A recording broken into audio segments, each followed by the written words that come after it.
Disclaimer: this is an audiobook recording performed solely for entertainment purposes through fair use. No contents of the foregoing are claimed by the narrator. This is Atomic Habits by James Clear. Atomic Habits: an easy and proven way to build good habits and break bad ones. James Clear. Tiny changes, remarkable results. Atomic: an extremely small amount of a thing, the single irreducible unit of a larger system. The source of immense energy or power. Habit: a routine or practice performed regularly, an automatic response to a specific situation. Introduction. My story. On the final day of my sophomore year of high school, I was hit in the face with a baseball bat.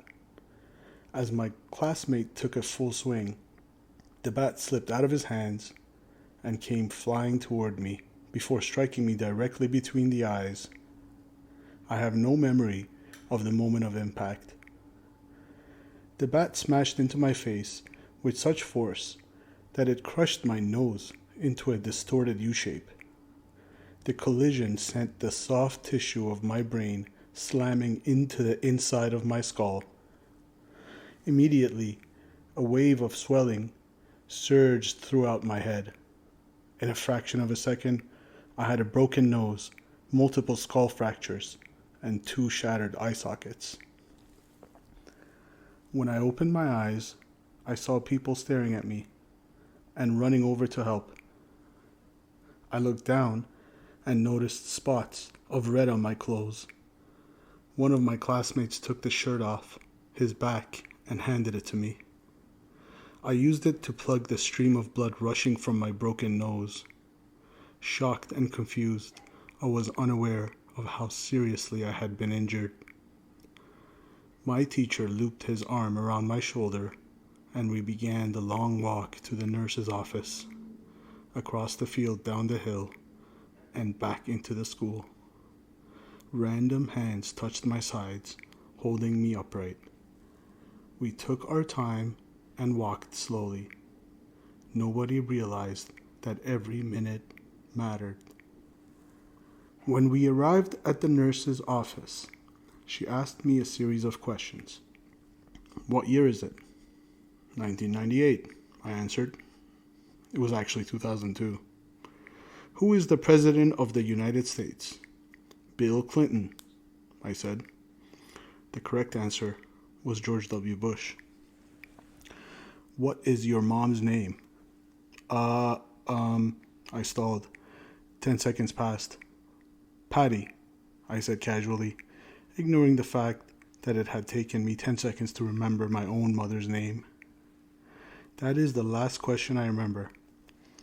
My body was unable to handle the rapid swelling in my brain, and I lost consciousness before the ambulance arrived. Minutes later, I was carried out of school and taken to the local hospital. Shortly after arriving, my body began shutting down.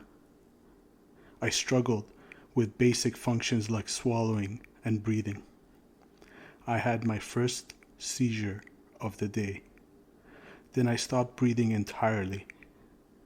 As the doctors hurried to supply me with oxygen, they also decided the local hospital was unequipped to handle the situation and ordered a helicopter to fly me to a larger hospital in Cincinnati. I was rolled out of the emergency room doors and toward the helipad across the street.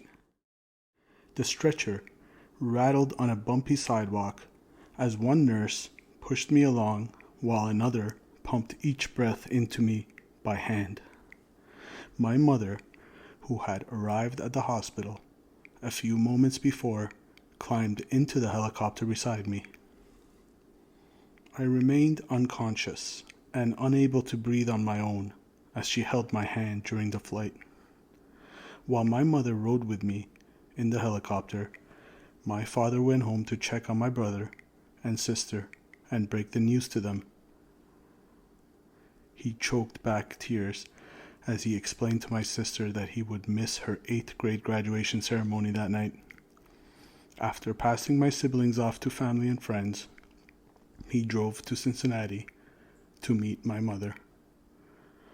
When my mom and I landed on the roof of the hospital, a team of nearly 20 doctors and nurses sprinted onto the helipad and wheeled me into the trauma unit.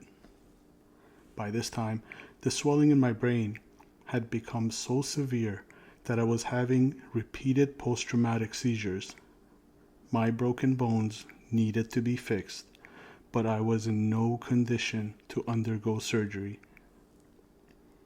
After yet another seizure, my third of the day, I was put into a medically induced coma and placed on a ventilator.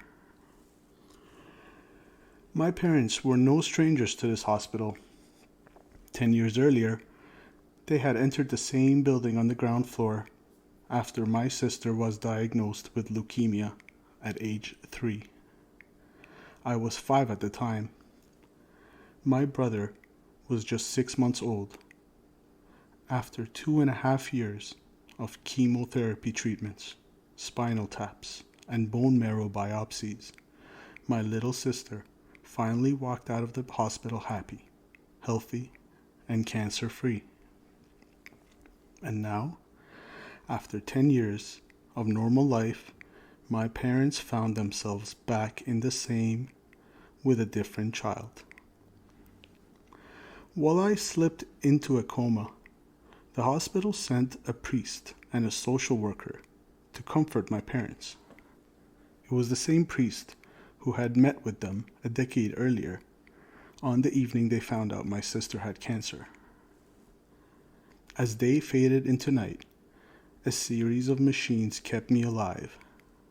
My parents slept restlessly on a hospital mattress. One moment they would collapse from fatigue.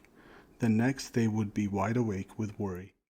My mother would tell me later it was one of the worst nights I've ever had. My recovery. Mercifully, by the next morning, my breathing had rebounded to the point where the doctors felt comfortable releasing me from the coma. When I finally regained consciousness, I discovered that I had lost my ability to smell. As a test, a nurse asked me to blow my nose and sniff an apple juice box. My sense of smell returned. But, to everyone's surprise, the act of blowing my nose forced air through the fractures in my eye socket and pushed my left eye outward. My eyeball bulged out of the socket, held precariously in place by my eyelid and the optic nerve attaching my eye to my brain. The ophthalmologist said my eye would gradually slide back into place as the air seeped out, but it was hard to tell how long this would take. It was scheduled for surgery 1 week later, which would allow me some additional time to heal. I looked like I had been on the wrong end of a boxing match, but I was cleared to leave the hospital. I returned home with a broken nose, half a dozen facial fractures, and a bulging left eye. The following months were hard. It felt like everything in my life was on pause. I had double vision for weeks. I literally couldn't see straight. It took more than a month, but my eyeball did eventually return to its normal location. Between the seizures and my vision problems, it was 8 months before I could drive a car again. At physical therapy, I practiced basic motor patterns, like walking in a straight line. I was determined not to let my injury get me down, but there were more than a few moments when I felt depressed and overwhelmed. I became painfully aware of how far I had to go when I returned to the baseball field 1 year later. Baseball had always been a major part of my life. My dad had played minor league baseball for the St. Louis Cardinals, and I had a dream of playing professionally too. After months of rehabilitation, what I wanted more than anything was to get back on the field. But my return to baseball was not smooth. When the season rolled around, I was the only junior to be cut from the varsity baseball team. I was sent down to play with the sophomores on junior varsity. I had been playing since age 4, and for someone who had spent so much time and effort on the sport, getting cut was humiliating. I vividly remember the day it happened. I sat in my car and cried as I flipped through the radio, desperately searching for a song that would make me feel better.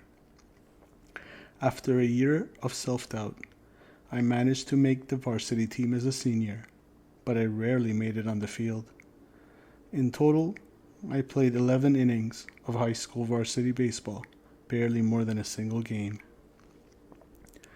Despite my lackluster high school career, I still believed I could become a great player, and I knew that if things were going to improve, I was the one responsible for making it happen.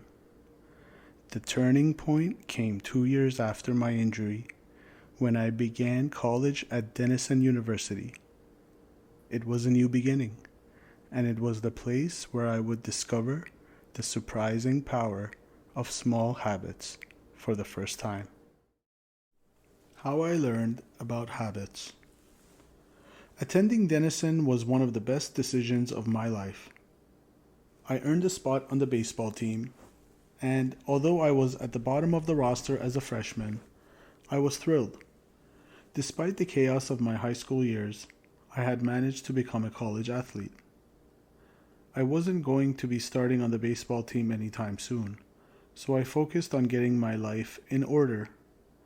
While my peers stayed up late and played video games, I built good sleep habits and went to bed early each night. In the messy world of a college dorm, I made a point to keep my room neat and tidy. These improvements were minor, but they gave me a sense of control over my life. I started to feel confident again, and this growing belief in myself rippled into the classroom as I improved my study habits and managed to earn straight A's during my first year.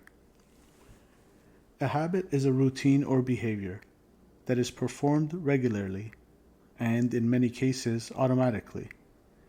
As each semester passed, I accumulated small but consistent habits that ultimately led to the results that were unimaginable to me when I started. For example, for the first time in my life, I made it a habit to lift weights multiple times per week, and in the years that followed, my 6'4" frame bulked up from a featherweight 170 to a lean 200 pounds. When my sophomore season arrived, I earned a starting role on the pitching staff. By my junior year, I was voted team captain, and at the end of the season, I was selected for the all-conference team. But it was not until my senior season that my sleep habits, study habits, and strength training habits really began to pay off. 6 years after I had been hit in the face with a baseball bat, flown to the hospital, and placed into a coma, I was selected as the top male athlete at Denison University and named to the ESPN Academic All-America team, an honor given to just 33 players across the country. By the time I graduated, I was listed in the school record books in 8 different categories. That same year, I was awarded the university's highest academic honor, the President's Medal. I hope you'll forgive me if this sounds boastful. To be honest, there was nothing legendary or historic about my athletic career. I never ended up playing professionally. However, looking back on those years, I believe I accomplished something just as rare. I fulfilled my potential. And I believe the concepts in this book can help you fulfill your potential as well. We all face challenges in life. This injury was one of mine. and the experience taught me a critical lesson. Changes that seem small and unimportant at first will compound into remarkable results if you're willing to stick with them for years. We all deal with setbacks, but in the long run, the quality of our lives often depends on the quality of our habits. With the same habits, you'll end up with the same results. But with better habits, anything is possible. Maybe there are people who can achieve incredible success overnight. I don't know any of them, and I'm certainly not one of them. There wasn't one defining moment on my journey from medically induced coma to academic All-American. There were many. It was a gradual evolution, a long series of small wins and tiny breakthroughs. The only way I made progress, the only choice I had, was to start small. And I employed this same strategy a few years later when I started my own business and began working on this book. How and why I wrote this book. In November 2012, I began publishing articles at jamesclear.com. For years, I had been keeping notes about my personal experiments with habits, and I was finally ready to share some of them publicly. I began by publishing a new article every Monday and Thursday. Within a few months, this simple writing habit led to my first 1,000 email subscribers, and by the end of 2013, that number had grown to more than 30,000 people.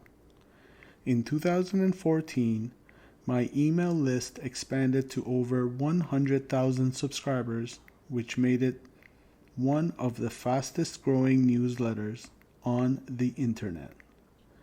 I had felt like an imposter when I began writing 2 years earlier, but now I was becoming known as an expert on habits, a new label that excited me, but also felt uncomfortable. I had never considered myself a master of the topic, but rather someone who was experimenting alongside my readers. In 2015, I reached 200,000 email subscribers and signed a book deal with Penguin Random House to begin writing the book you are reading now. As my audience grew, so did my business opportunities. I was increasingly asked to speak at the top companies about the science of habit formation, behavior change, and continuous improvement. I found myself delivering keynote speeches at conferences in the United States and Europe. In 2016, my articles began to appear regularly in major publications like Time, Entrepreneur, and Forbes. Incredibly, my writing was read by over 8 million people that year. Coaches in the NFL, NBA, and MLB began reading my work and sharing it with their teams. At the start of 2017, I launched the Habits Academy, which became the premier training platform for organizations and individuals interested in building better habits in life and work. Fortune 500 companies and growing startups began to enroll their leaders and train their staff.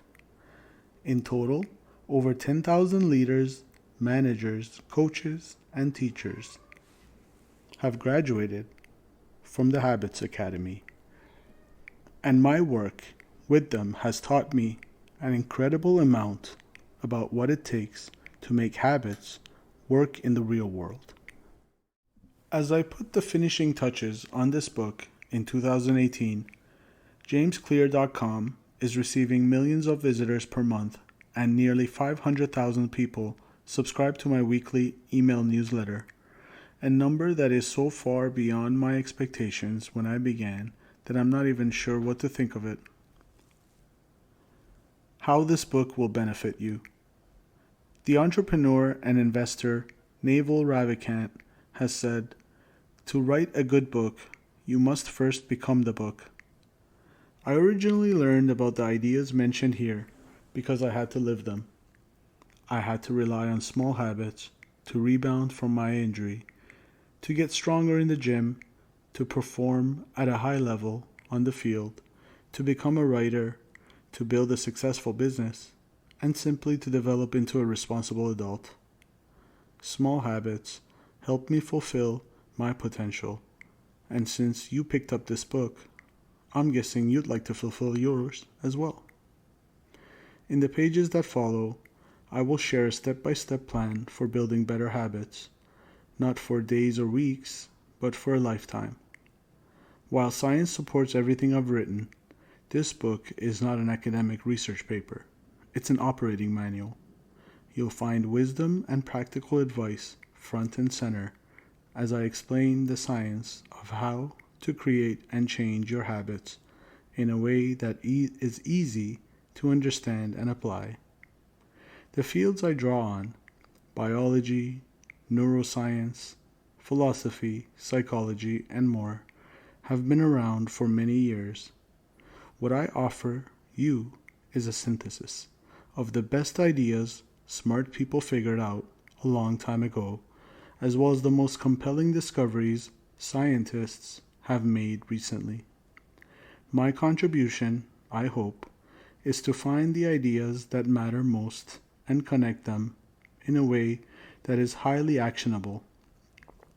Anything wise in these pages you should credit to the many experts who preceded me.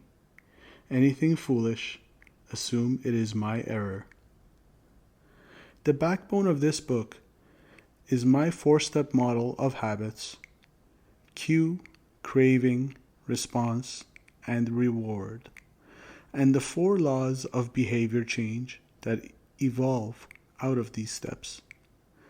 Readers with a psychology background may recognize some of these terms, from operant conditioning, which was first proposed as stimulus, response, reward by B.F. Skinner in the 1930s, and has been popularized more recently as cue, routine, reward in The Power of Habit by Charles Duhigg. Behavioral scientists, like Skinner, realized that if you offered the right reward or punishment, you could get people to act in a certain way. But while Skinner's model did an excellent job of explaining how external stimuli influenced our habits, it lacked a good explanation for how our thoughts, feelings, and beliefs impact our behavior. Internal states, our moods and emotions, matter too. In recent decades, scientists have begun to determine the connection between our thoughts, feelings, and behavior. This research will also be covered in these pages. In total, the framework I offer is an integrated model of the cognitive and behavioral sciences.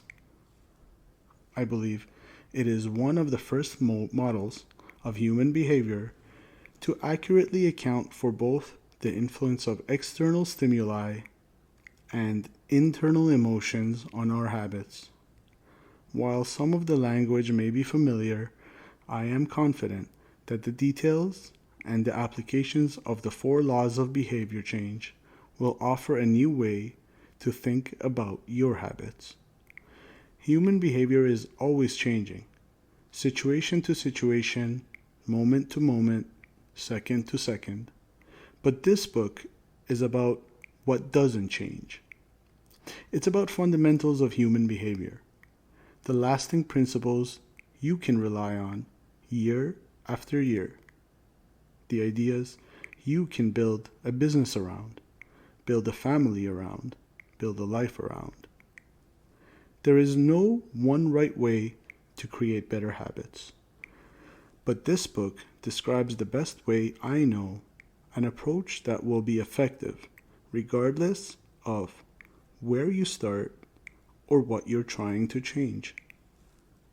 The strategies I cover will be relevant to anyone looking for a step-by-step system for improvement, whether your goals center on health, money, productivity, relationships, or all of the above. As long as human behavior is involved, this book will be your guide.